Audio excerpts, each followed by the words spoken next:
सदासिन्नो सदासित् तदानीं नासिद्रजो नो व्योमा परो यत् किमावरीवः कुह कस्य शर्मन्नम्भः किमासीत् गहनं गभीरं सृष्टि से पहले सत नहीं था, असत भी नहीं, अंतरिक्ष भी नहीं, आकाश भी नहीं था, छिपा था क्या, कहाँ, किसने ढका था, उस पल तो अगम अतल जल भी कहाँ था।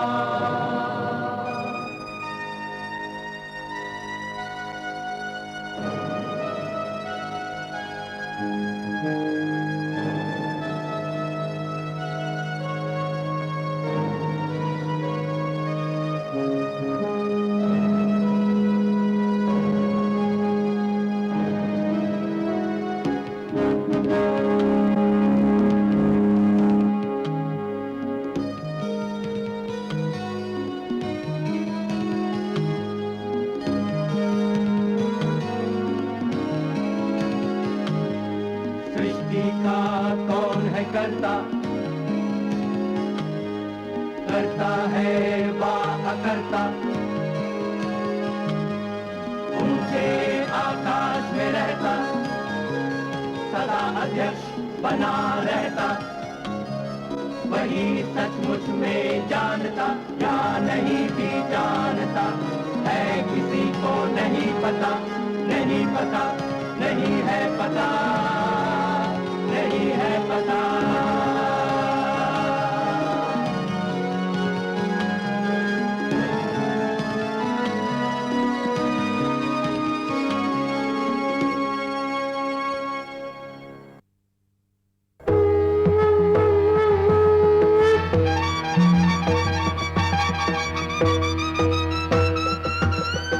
पश्चिमी घाटियों के साथियों के गिरोह की मदद से शिवाजी ने कई किलों पर कब्जा जमाया और औरंगजेब के सिपह सालारों को खूब परेशान किया।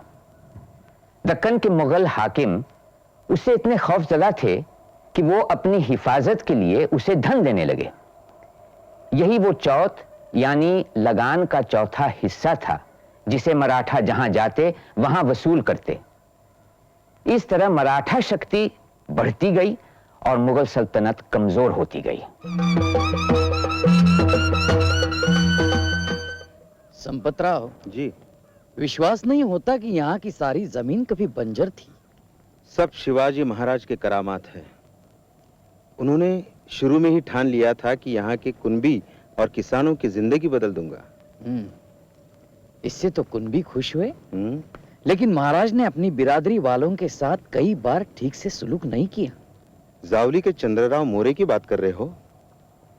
बिरादरी वाले तो थे, मगर रैयत के दुश्मन जो ठहरे। तुम चंद्रराव मोरे की बात कर रहे हो। महाराज ने संभाजीराव मोहिते तक को सबक सिखाया, जो महाराज के मामा लगते थे। लेकिन स्वराज के असली दुश्मन ठहरे आदिल शाही और मुगलिया सल्तनत। हाँ, मगर दोनों के खिलाफ महाराज एक साथ कैसे लड़ते? जब सुल्तान मोहम्मद आदिल शाह स्वर्गवासी हुए तो औरंगजेब, जो दक्कन का सूबेदार था, बीजापुर हथियाने की कोशिश में लग गया। तब शिवाजी महाराज ने संदेशा भेजा कि वो उनके साथ मिलकर बीजापुर के साथ लड़ने के लिए तैयार है। लेकिन इससे उन्हें क्या मिला? अरे भाई, वो मुगलों से ये जो चाहते थे कि वो उन्हें स्वतंत्र सत्ता माने, ना कि बीजापुर का बागी सरदार। और औरंगजेब मान गए? अरे वो बड़ा चतुर था, उसने कोई पक्का वादा नहीं किया। तो फिर क्या, महाराज ने मुगल इलाकों पर धावा बोलना शुरू कर दिया।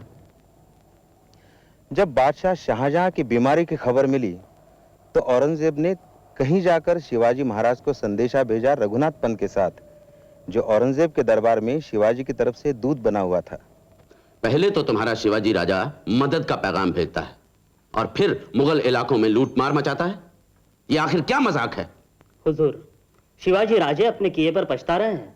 उनकी दरख्वास्त है कि उन्हें माफी बख्शी जाए। इसके अलावा? और जिन किलों और इलाकों पर उनका कब्जा है, हुजूर उन्हीं के पास रहने दे। शिवाजी राजे तो आपकी ओर से सिर्फ उनकी देखभाल करेंगे। शिवाजी की हिमाकतें तो ऐसी नहीं हैं कि बख्श दी जाएं, मगर उसने अफसोस जाहिर किया है, लिहाजा हम उसे माफ कर देते हैं। हुजूर की इनायत है। शिवाजी राजे हलफ उठाते हैं कि वो उनके पिता की जागीर का इलाका, कोकण का इलाका, मैं किलो के निजामशाही का वो इलाका जिस पर आज आदिल शाही का हक है, उसे महफूज करके सिर्फ आपके लिए उसकी देखभाल करेंगे। 500 घुड़सवारों का रिसाला लेकर सोनोपंत को हमारी खिदमत में पेश किया जाए, तभी हम शिवाजी की दरख्वास्त पर तवज्जो करेंगे। जो हुकुम। मीर जुमला, शिवाजी के कॉल पर एतबार नहीं किया जा सकता, उस पर निगाह रखो। बंदा कोई कोताही नहीं बरतेगा हुजूर। और अहमदनगर के सूबेदार को भी आगाह करो कि मुगल फौजों के हटते ही शिवाजी शहर पर हमला कर सकता है।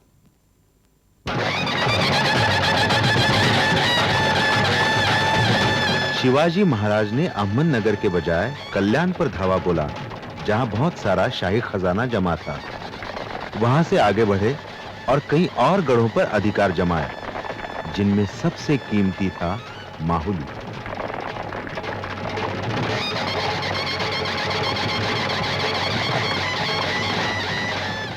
आई साहिबा, हम आपके लिए खुशखबरी लाए हैं।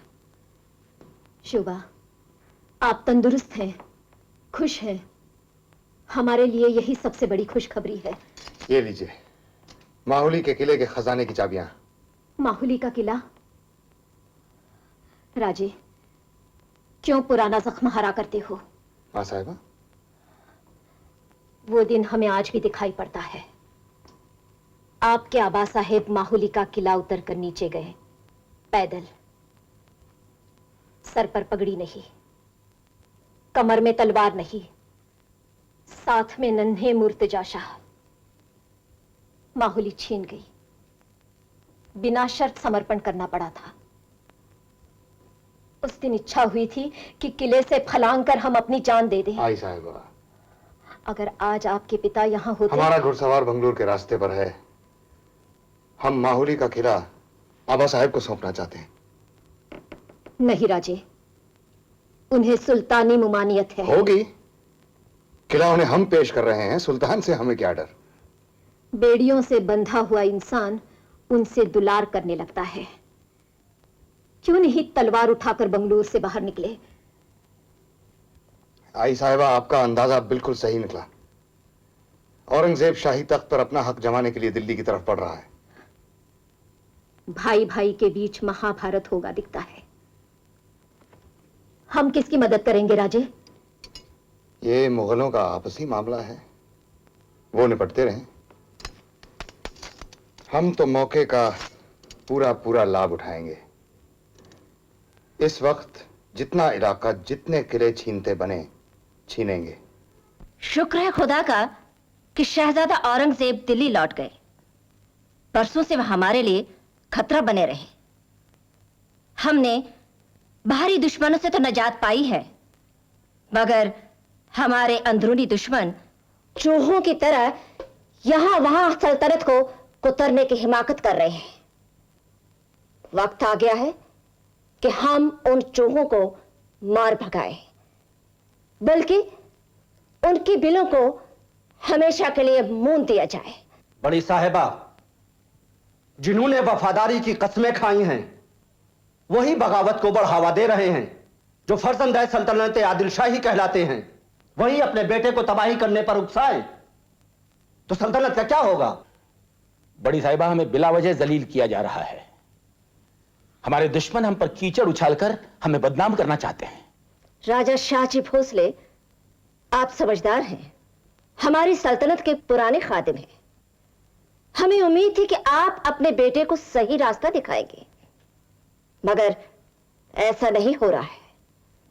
क्या आप अपने बेटे की हरकतों से इत्तेफाक रखते हैं, या हम ये मान ले कि फर्जंद सल्तनत को सल्तनत से ज्यादा अपने फर्जंद की परवाह है? बड़ी साहिबा, हम तो सल्तनत के सिपाही हैं। सामने जाकर लड़ना हमारा धर्म है। राजनीति की गंदी गलियों में घुसने का हमें कोई तजुर्बा नहीं। फिर आप अपने बेटे को रोकते क्यों नहीं? उस पर जोर डालिए कि तमाम किले और इलाके सल्तनत को लौटा दे। बड़ी साहिबा, हम अपने बेटे के साथ बरसों से कतई ताल्लुक कर चुके हैं। अब हमारा उस पर कोई जोर नहीं। उस पर जोर डालकर हम बेइज्जत नहीं होना चाहते। सल्तनत जिस तरह चाहे उसके साथ सुलूक करे, हम कुछ न कहेंगे। अगर हम ये हुक्म दें कि राजा शाहजी फौज लेकर जाए और अपने बेटे शिवाजी का सर कुचल दे तो? मेरे लिए नामुमकिन है बड़ी साहिबा।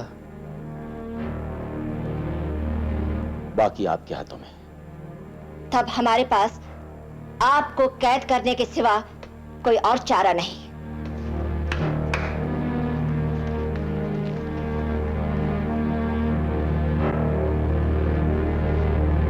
हम ये जानना चाहते हैं कि आप में से कौन है जो इस जिम्मेदारी को उठाने की पहल करेगा। एक मामूली वतनदार हमारी सल्तनत को चुनौती दे रहा है और हमारे बहादुर जमीन ताक रहे हैं। गुस्ताखी माफ बड़ी साहिबा, शिवाजी इस वक्त मामूली वतनदार नहीं है। उसके हाथ में इस वक्त 40 किले, कई सौ घुड़सवार और 50,000 पैदल सिपाहियों की फौज है। हमारी फौज से निकाली गई पठान टुकड़ियां भी अब उससे जा मिली हैं। उसका सारा इलाका पहाड़ियों जंगलों से घिरा है, जहां से वो छिपकर छापे मारता है।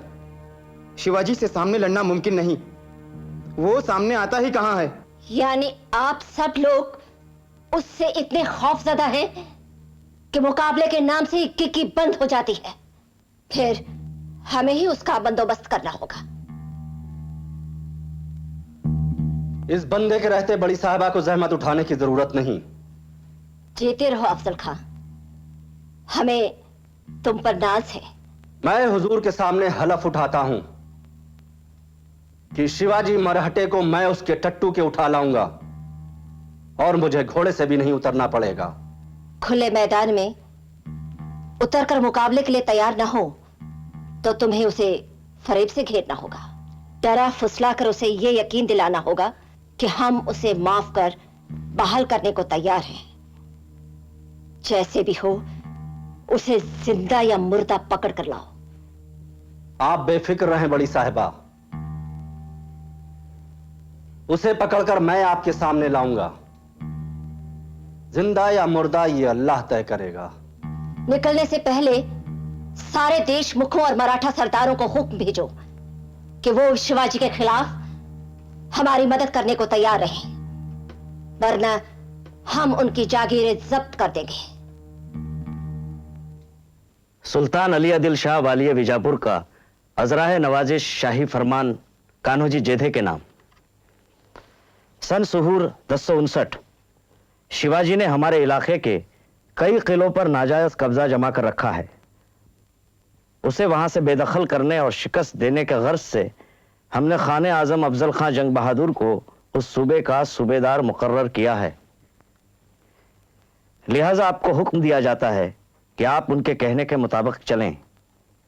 आप इसे अपना फर्ज समझकर शिवाजी को कुचलने और नेस्तो नाबूद करने की हर मुमकिन मदद करें। लगता है हमें कुचलने की पूरी तैयारी की गई है। आबा साहब ने क्या रवैया अपनाया? सुना है उन्होंने आपके मामले से हाथ खींच लिया है। तो और कर भी क्या सकते हैं? अफजल खां कितनी फौज लेकर आ रहा है? 12,000 घुड़सवार, 1200 के करीब ऊंट, 70 हाथी और कई छोटी बड़ी तोपें। आदमी तो हमारे पास ज्यादा हैं, लेकिन ना इतने घोड़े और ना इतनी तोपें। राजे, हमारे लिए क्या आदेश है?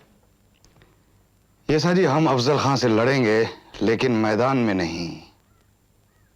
जंग वहां होगी जहां हम चाहेंगे।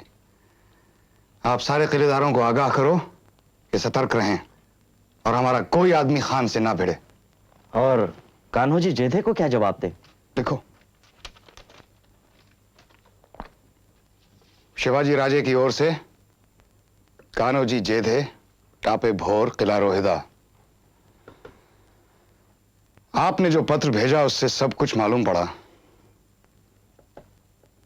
आपने लिखा है कि खाने आजम अफजल खां ने आपको जावली बुलाया है, जहां की ओर वो खुद फौजें लेके चल पड़ा है। खाने आजम के साथ आपके कई बरसों के संबंध हैं, इसलिए आपको जाना होगा। लेकिन जाने से पहले आप जमानत मांगिए, क्योंकि वो दगा देने में माहिर हैं। इस काम के लिए अपने बेटे या किसी दूसरे को भेजिए, स्वयं हरगिज मत जाइए। आप समझदार हैं और कुछ कहने की जरूरत नहीं।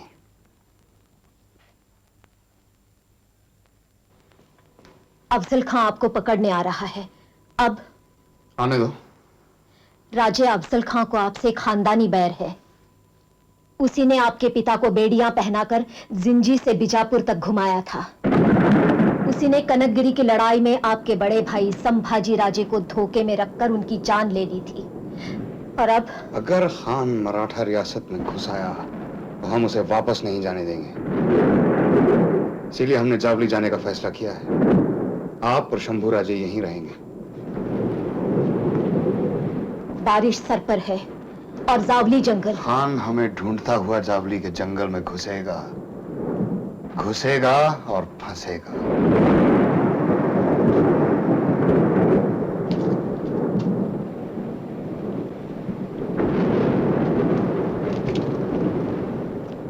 राजे, कान्होजी जेठे आपसे भेंट करना चाहते हैं। कहिए कान्होजी। खाने आजम के लश्कर में आप नहीं गए? केदार जी खोपड़े और खंडो जी खोपड़े तो राजी खुशी उनके साथ मिल गए। साहेब, उन्हें अपने जागीरों का डर है। और आपको नहीं है?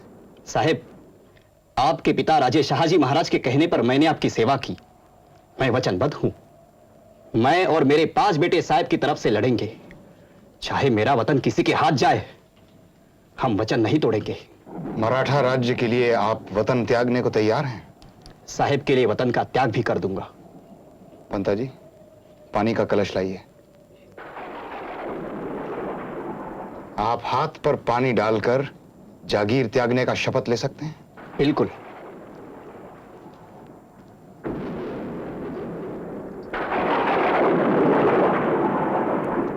मैंने पानी डालकर शपथ लिया है कि वतन त्याग कर वचन देता हूं कि मरते दम तक राजे शिवाजी साहब का साथ मैं और मेरे 5 बेटे देंगे।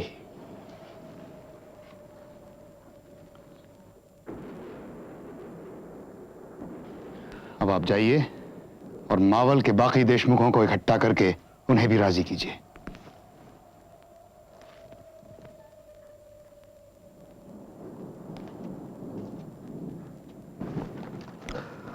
हमें जिसका डर था वही बात हुई। जावली के जंगलों में लड़ना आसान काम नहीं है। हम इस इलाके के पहले भी सूबेदार रह चुके हैं। कान्होजी जेधे कहां मर गए? वो इस इलाके का चप्पा चप्पा जानता है। हुजूर, वो तो शिवाजी से मिल गया है, अपने 5 बेटों के साथ। खबर है उसने अपनी जागीर पर पानी बहा दिया है। इतना ही नहीं, बाकी देशमुख भी तोड़ रहा है। इस वक्त हमें प्यादों की नहीं, बादशाह की फिक्र है। उसके हाथे वो खुद ब खुद पनाह मांगने आ जाएंगे। सिद्दी लाल, ये फलटन का जागीरदार शिवाजी का साला है ना? जी हुजूर। तो उस पर हमला बोलो और उसे गिरफ्तार कर लो। अब हमें टेढ़ी उंगली से घी निकालना पड़ेगा और उनके कुछ मंदिर भी तोड़ने होंगे। वहां का बड़ा खजाना हमारे काम आएगा। लेकिन हुजूर, पूना की तरफ कूच कब करेंगे? पूना जाना ठीक नहीं होगा। कैसा होगा सिद्दी लाल कि हम वाई पहुंचकर शिवाजी को मिलने की दावत दें और उनकी तरफ दोस्ती का हाथ बढ़ाएं। ठीक है, लेकिन इस काम के लिए एक मोतबिर एलची भेजना होगा। ऐसा आदमी जिस पर शिवाजी को यकीन आ जाए। राजे, खाने आजम अफजल खां साहब के वकील कृष्णा जी शास्त्री। स्वागत है कृष्णा जी शास्त्री। हमारा सौभाग्य है कि आप जैसा वेद शास्त्री विद्वान इस मंदिर में विराज रहा है। आप तो जानते होंगे इसे रामदास स्वामी ने बनवाया था।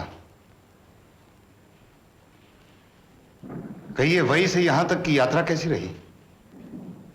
रास्ता टेढ़ा है और खतरनाक भी।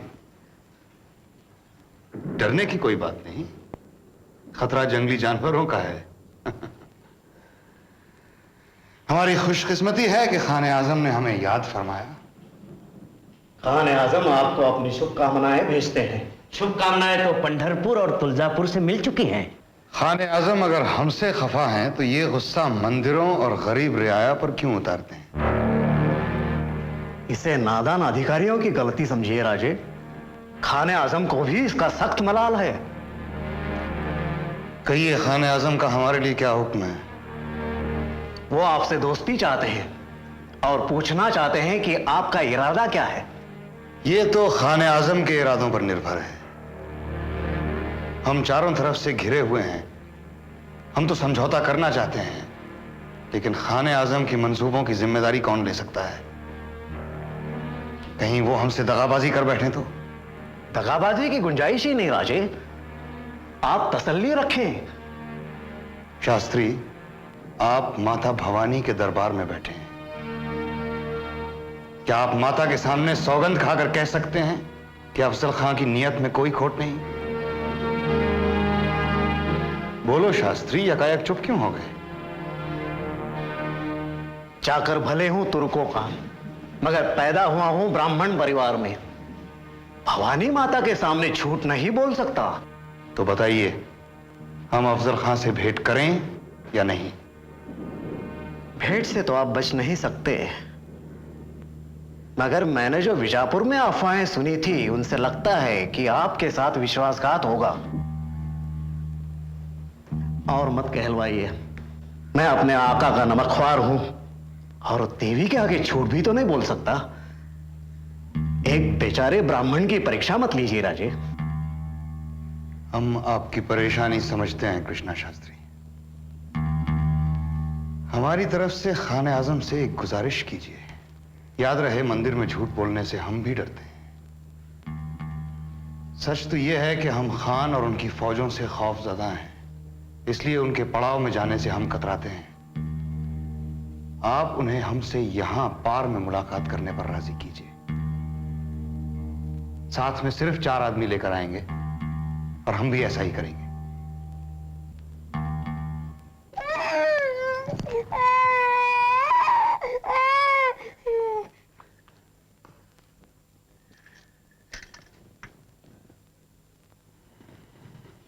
देवी भवानी आपकी रक्षा करे। इस मुलाकात से हमें न जाने क्यों बेचैनी हो रही है। अफजल खां का दूसरा नाम है दगाबाजी। आप सावधान रहें। आपकी और देवी की कृपा से हम कामयाब रहेंगे। कल रात देवी ने हमें दर्शन भी दिए। ऐसा लगा जैसे वो हमें आशीर्वाद दे रही हैं। आप परेशान ना हो।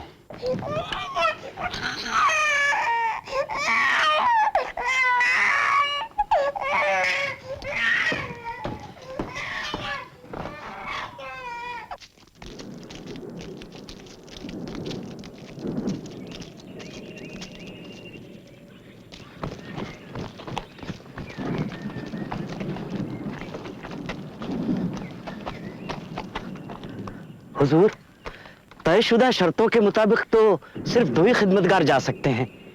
इतने सारे सिपाहियों को देखकर राजे डर जाएंगे। अगर वो वापस लौट गए तो फिर मुलाकात कैसे हो पाएगी? दुरुस्त है कृष्णा जी पंडित, यह गलती कैसे हुई? हमारे साथ सिर्फ एक ही हशम जाएगा। जाओ तो एक आध सिपाही साथ ले लेना। जो हुक्म हुजूर। आप लोग वापस जाइए, वापस जाइए, वापस जाइए।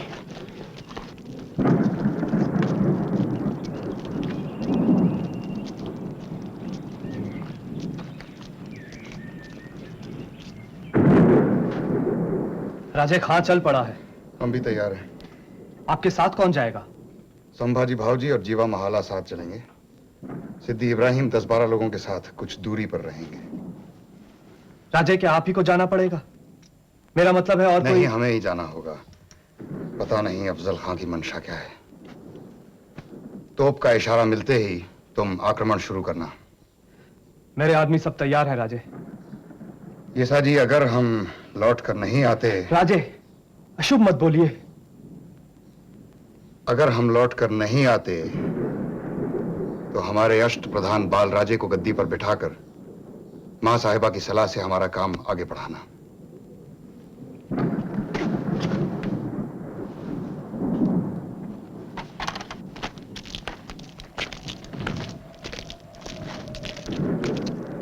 इब्राहिम जी। ये खान के पीछे कौन है? सैयद बंडा है हुजूर। ये जबरदस्त पटेबाज है। जी वाह। जी रजे। इसको देख लो, इस पर से नजर मत हटाना। जी रजे।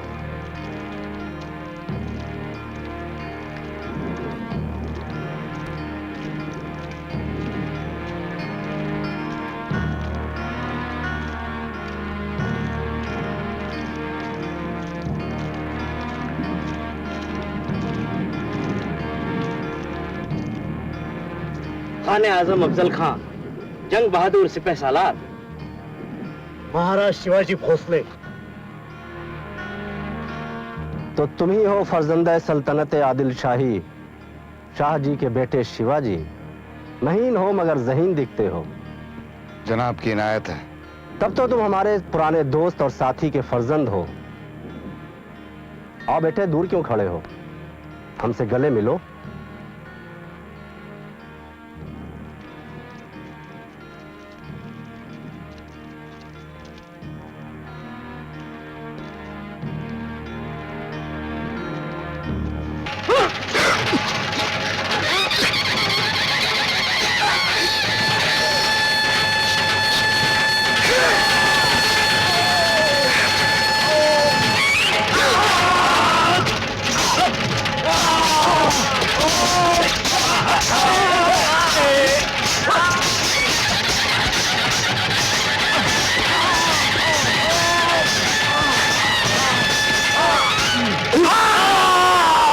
औरंगजेब दिल्ली में बादशाह बन चुका था।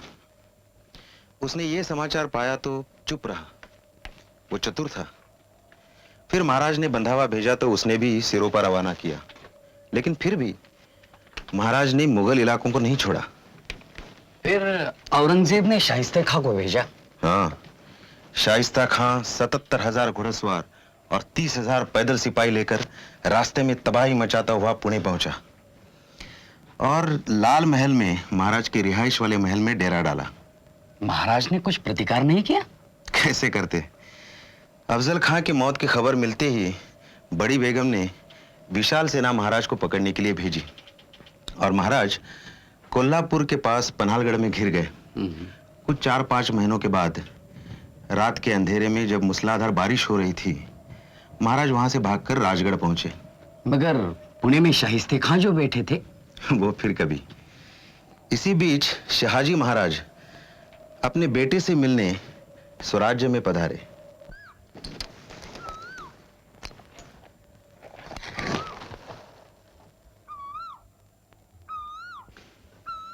कितने बरस बीत गए बेटे, अब तो तुम खुद बेटों के बाप बन गए हो।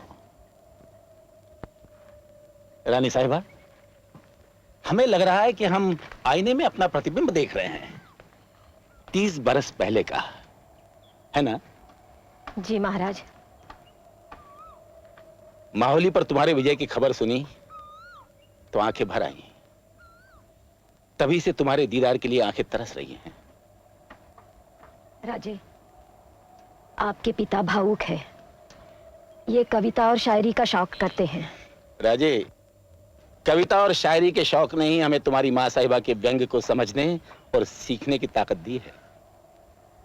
माहौली का किला आपके चरणों में भेंट करना चाहता था आबा साहब, मगर मां साहिबा ने कहा आपको शाही ममानियत है। हाँ, इन्हें डर लग रहा होगा कि कहीं हम आदिल शाह को तुरंत किला लौटा न दें। लेकिन आदिल शाही में अब वो दम नहीं रहा। तुम्हारे खिलाफ अफजल को भेजना उनके तरकश का आखिरी तीर था। उसके बाद भी वो कहां चुप बैठे हैं। तुम एक ऐसा समझौता कर लो जिससे दक्कन के सारे राज्य एक साथ मिलकर रहें। स्वराज्य को मजबूत करना है तो आदिल शाह के इलाकों को शामिल करना ही होगा। वे तुम्हें ऐसा करने दे तब ना। वे तो खुद ही पूरे दक्कन पर अपना हक जमाना चाहते हैं। निजामशाही का हश्र तो तुम देख ही रहे हो। यानी हम मिलकर मुगलों के खिलाफ दक्कनी महाज खड़ा करें। ख्याल बुरा नहीं है, लेकिन दक्कनी सल्तनतों में अब इतनी सकत नहीं रही। यही ख्याल आपको 10 साल पहले आया होता। हाँ, ये भी सच है। तो अब एक तरफ हमारा राज और एक तरफ मुगली साम्राज्य। ईश्वर ने चाहा तो यहां तुम और कर्नाटक में वेंकोजी राजे। इस सागर से उस सागर तक भोसले वंश का झंडा फहरेगा। अब मुझे शाइस्ता खां को लाल महल से निकालना है। 1 साल हो गया वो वहां पूना में पड़ाव डाले पड़ा है। आप आदेश दीजिए राजे, शाइस्ता खान पर हम टूट पड़ेंगे।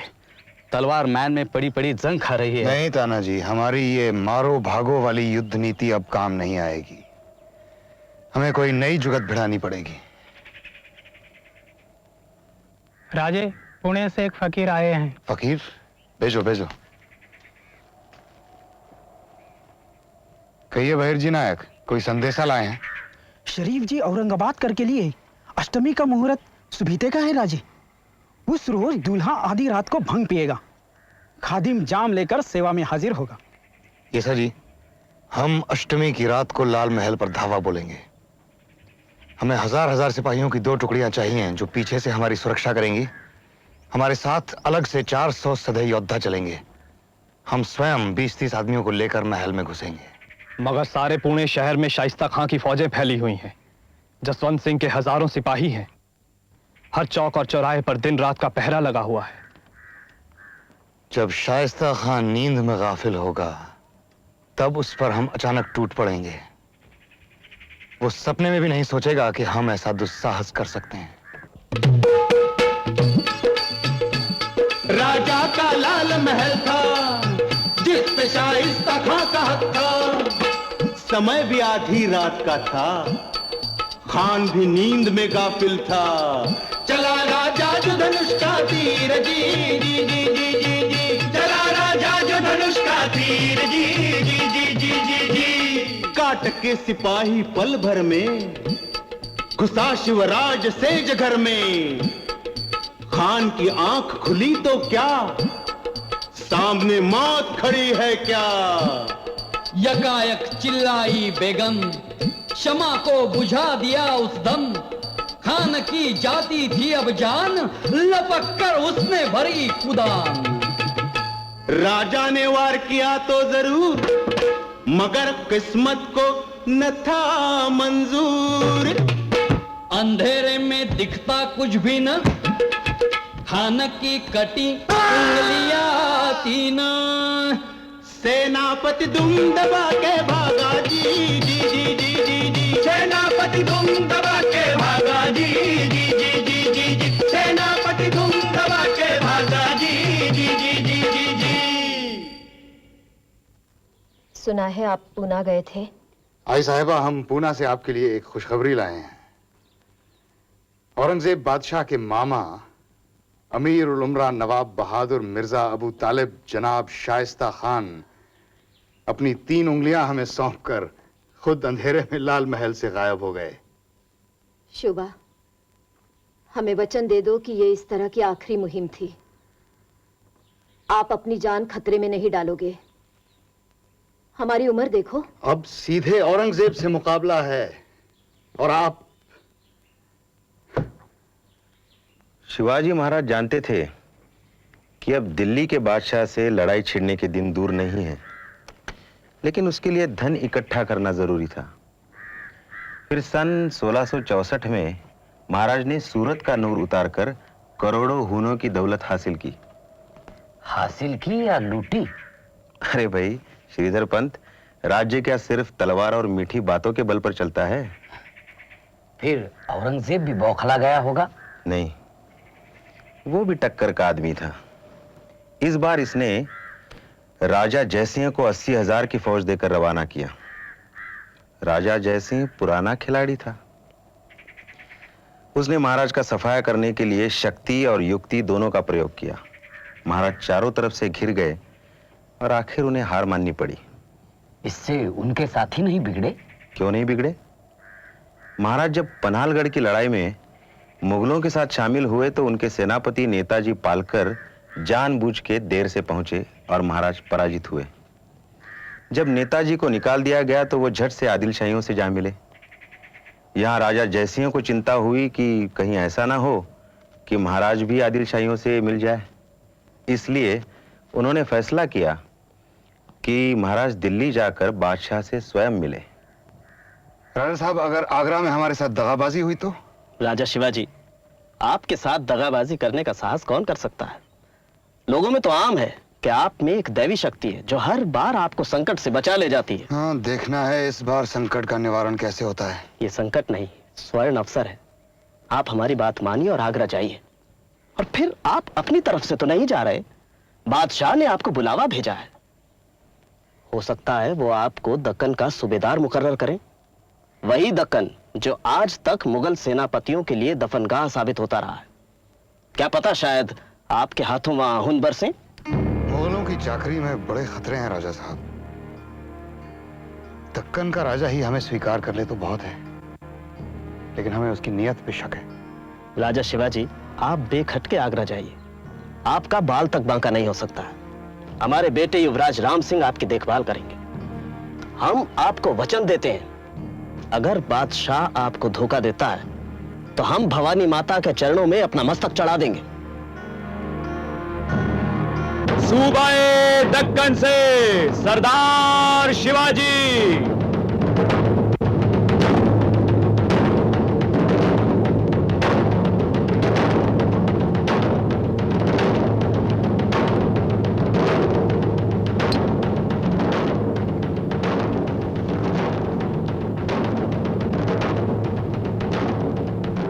राजा साहब, नजराना पेश कीजिए।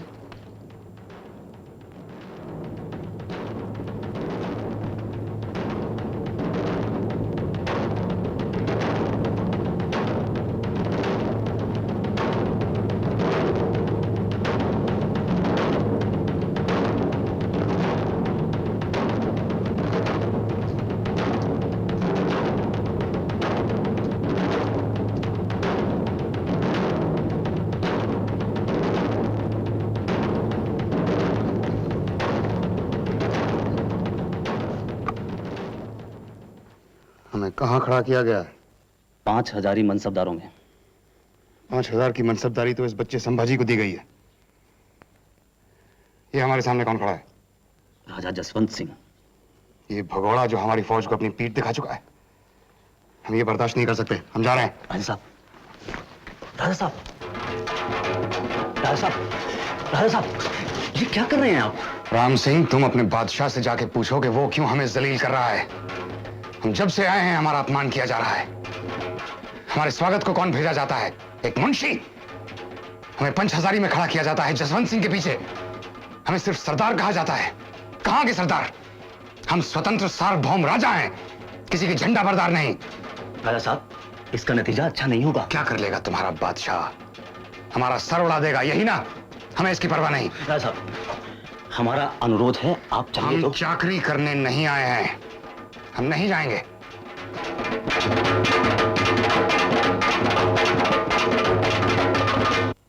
शिवाजी, आप खफा होकर भरे दरबार से उठकर चल दिए। क्या हम इसकी वजह पूछ सकते हैं? दक्कन के राजा को पंच हजारियों के बीच खड़ा करना क्या आपको शोभा देता है? जाहिर है इतना छोटा ओहदा आप कबूल करने को तैयार नहीं। यह हमारे कारकुनों की गलती है। हम आपके साथ दोस्ताना ताल्लुकात चाहते हैं। आप हमारे छोटे भाई जैसे हैं। आपके भाइयों के साथ क्या सुलूक किया गया है यह हमें अच्छी तरह मालूम है। शिवाजी, हम आपकी साफगोई की दाद देते हैं। हम मराठों के साथ दुश्मनी नहीं बढ़ाना चाहते। आप जो सुलहनामा चाहते हैं कहें, हमें मंजूर है। हम आपकी तख्त नशीनी को भी मंजूरी बख्शने के लिए तैयार हैं। यानी हम आपकी इजाजत के साथ राज्याभिषेक करा सकते हैं। आप बहुत जल्द खफा हो जाते हैं। इस मुल्क में चला आता 200 साल पुराना दस्तूर यही रहा है। मुगल साम्राज्य खुद 200 साल पुराना नहीं है हुजूर। और बाकी राजा दिल्ली की मेहरबानी के मोहताज रहे, ये परंपरा तो 100 साल पुरानी भी नहीं है। मगर इन 100 सालों में किसी ने आजाद राज कायम करने का ख्वाब नहीं देखा है। अनेक वर्षों के बाद दक्कन के एक हिस्से में हमने अपना राज्य बसाया, जहां इससे पहले बद इंतजामी के अलावा और किसी का राज नहीं था। क्या वहां की बद इंतजामी के जिम्मेदार हम हैं? वो इलाका आपका था कब? आपकी जिम्मेदारी तो बस इतनी है कि आपने अपने बुजुर्गों की बनाई हुई लीक को छोड़ दिया। हमारे बुजुर्गों ने क्या कर दिखाया है, इसे हमें आपसे सुनने की जरूरत नहीं है। आपने जो नीतियां अपनाई हैं उससे देश का कल्याण कभी नहीं हो सकता। शिवाजी, तुम्हारी इतनी हिम्मत कि तुम हमारे सामने हमारी तबाही की बात करो। अगर हमने राजा जयसिंह से वादा ना किया होता तो इस हिमाकत की कीमत तुम्हें अपना सर देकर चुकानी पड़ती। हम तुम्हें रुखसत देते हैं। राजा साहब, अगर तुम दिल्ली के तख्त के साए में नहीं रहना चाहते तो मत रहो। हम भी तुम्हारी शक्ल नहीं देखना चाहते। राम सिंह, इसे सलाबत खां की हवेली में रखा जाए, कड़े पहरे के साथ। जनाब ना, हमारे वालिद साहब।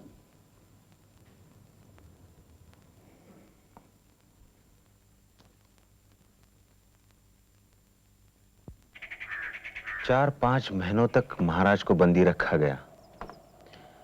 शिवाजी महाराज ने बादशाह औरंगजेब के नाम कई सिफारिशें भेजी कि उन्हें रिहा कर दिया जाए, मगर कोई जवाब नहीं मिला। महाराज के अंगरक्षक राम सिंह के आदमी थे, अब बाहर शाही फौज का कड़ा पहरा था। फिर बादशाह ने राम सिंह को हुक्म दिया कि महाराज को खत्म कर दिया जाए।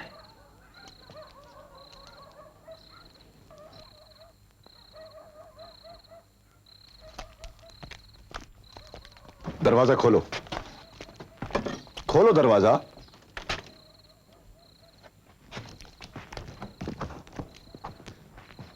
कुंवर राम सिंह, सलावत खां, आप लोग इस वक्त यहां, खैरियत तो है? राजा साहब, बादशाह ने हुक्म दिया है कि मैं अपने सिपाहियों का पहरा यहां से हटा दूं। और यह भी सुना है कि आपको किसी और जगह ले जाया जाएगा। क्या बादशाह हमारा काम तमाम कर देना चाहता है? हम बहुत असमंजस में पड़ गए हैं राजा साहब। एक तरफ बादशाह का हुक्म, दूसरी तरफ पिता को दिया वचन।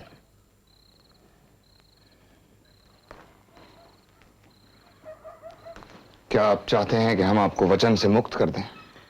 उससे क्या होगा राजा साहब? एक बार मेरे पिता ने वचन दिया है तो मैं भी उससे वचनबद्ध हूं। राजा साहब, हम ये चाहते हैं कि आप यहां से फरार हो जाएं। जब तक आप हमारी इस हवेली में हैं, ये तब तक ही मुमकिन है। बाद में आपको फौलाद खां कोतवाल की हिरासत में रखा जाएगा। मगर हवेली पर भी तो फौलाद खां के सिपाही होंगे। आप कल सुबह सबसे पहले शहर के गरीबों में मिठाइयां बंटवाइए। मिठाई? लेकिन उससे पहले आपको सख्त बीमारी की वजह से पलंग पकड़ना होगा, क्योंकि यहाँ रिवाज है बीमारी में मिठाइयां बंटवाने का। रोज यहाँ से शहर की तरफ आपको बड़ी बड़ी डालियां जाती हुई दिखाई देंगी। शुरू में सख्ती से मुआयना होगा, बाद में पहरेदार इसके आदी हो जाएंगे। किसी का हुआ नहीं संदेह जी जी जी जी जी जी। एक रोज डालियां आई नहीं भरवाई, रखी ना दक्षिणा मिठाई। हम शक्ल ही रोज बुलवाया, कपड़ा उसे अपना पहनाया। अपने जैसा पलंग पे सुलाया, खुद भी चाकर का भेष बनाया। अपना बेटा डाली में बिठाया, अपने कंधों पे भार उठाया। बना था राजा आज कहार जी जी जी जी जी जी। बना था राजा आज कहार जी। महाराज, डालियां तैयार हैं। डालियों की हुई पड़ताल, न आया ख्याल कि अंदर कैसी मिठाई थी। राजा ने जुगत भिड़ाई थी, भवानी पूरी सहाई थी।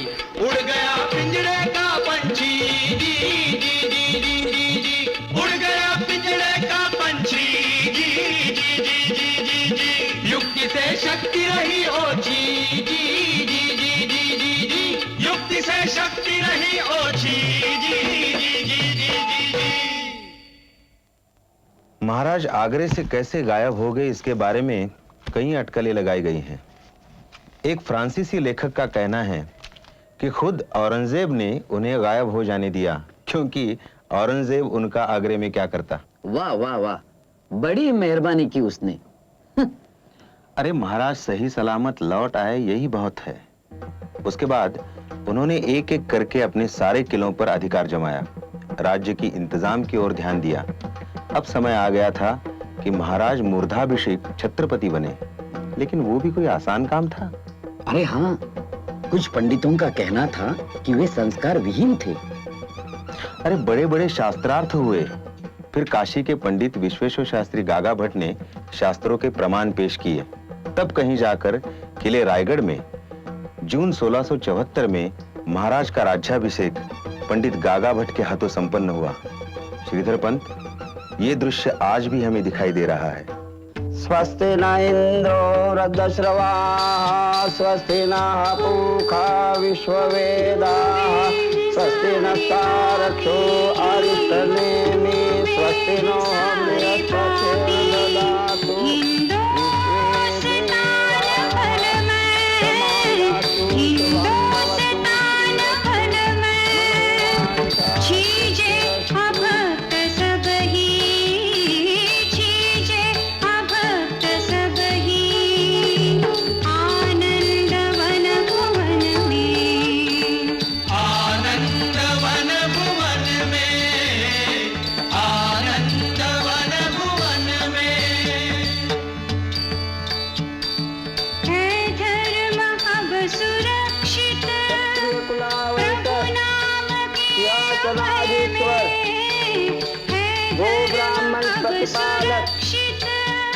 हिंदुपति पातशाह श्री छत्रपति शिवाजी महाराज की जय।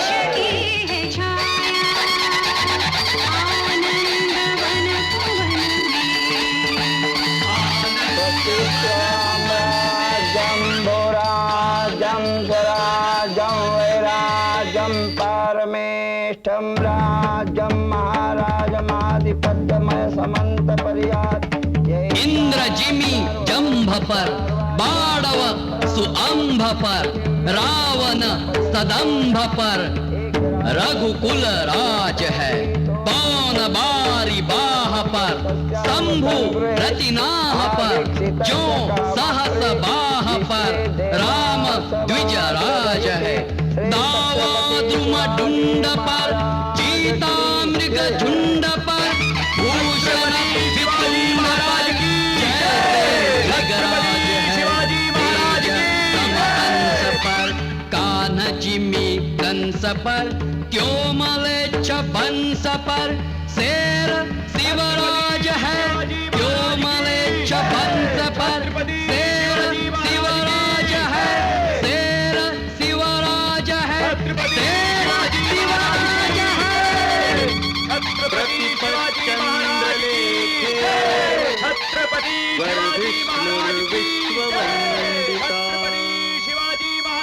छत्रपति शिवाजी महाराज वृद्धता की तरफ झुक रहे थे। फिर भी राज्याभिषेक के बाद उन्होंने दूर दक्षिण तक आनंदवन भुवन स्थापित कर दिखाया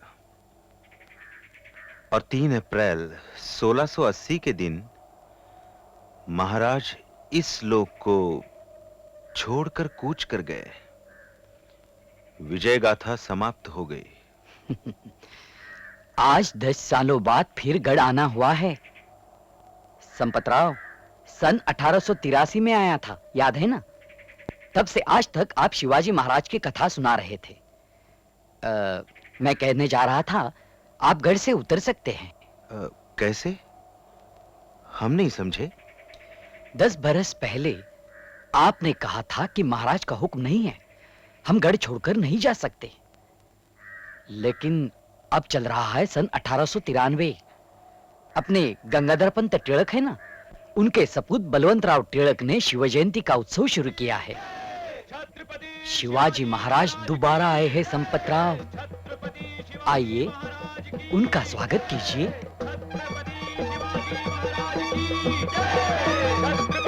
शिवाजी महाराज की छत्रपति शिवाजी महाराज की छत्रपति शिवाजी महाराज की छत्रपति शिवाजी महाराज की।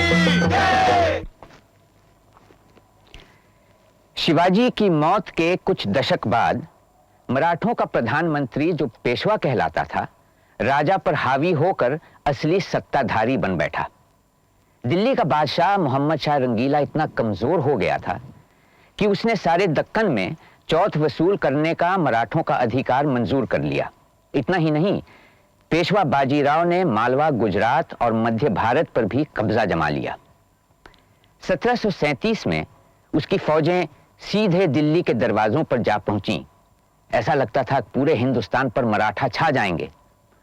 उत्तर भारत पूरी तरह पस्त और बर्बाद हो गया।